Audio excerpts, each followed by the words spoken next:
Соприкоснувшись с новым для себя водоемом, мальки уходят в воду. Как говорят рыбаки, шоковое состояние позади. Это крупная партия в количестве 5000. Первых мальков форели запустил Ньюсбек Евкуров.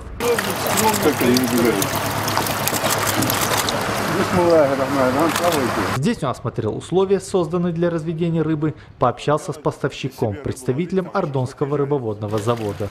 По мнению главы региона, уже на начальном этапе нужно изучить выход продукции на местный рынок. Не просто рыбу запускать, и следить за этим. Специалисты нужны, обучение, подготовка специалистов. И в последующем, если даже как филиал сделать, и мальков здесь тоже выращивать.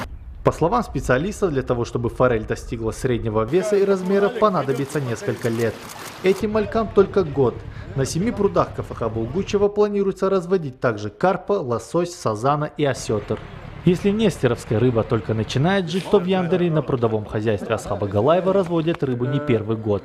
Здесь Юнусбеку Евкурову удалось даже немного порыбачить и поймать форель. Главе региона также показали толстолобиков из этого водоема. Большая рыба весом 6 килограммов. В пруду водится также форель, сазан, карп и белый амур. Рядом течет живой источник, родниковая вода, которая постоянно обновляет пруд.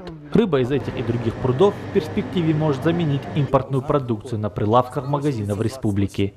Те, кто сегодня занимается рыбным хозяйством, в скором времени смогут заполнить ту свободную нишу, которая сегодня образовалась на рынке республики. А пока же рыбу завозят из других регионов России. И, конечно, это влияет на цены. К примеру, хек в этом магазине стоит 355 рублей, окунь 341 рубль. Своя же продукция будет дешевле, да и в магазинах не задержится. Продавцы говорят, еще утром эта витрина была полной. Рыба пользуется большим спросом. Рыба у нас долго не задерживается. У нас есть рыба, которая уходит чаще. Это скумбрия, хек, пикша. Также у нас есть рыба, которая ставится на праздничные столы. Это семга. У нас есть также постоянные клиенты, которые берут рыбу. В будущем ловить рыбу станет не просто приятным процессом, но и даст возможность рыбакам реализовать продукцию у нас в республике.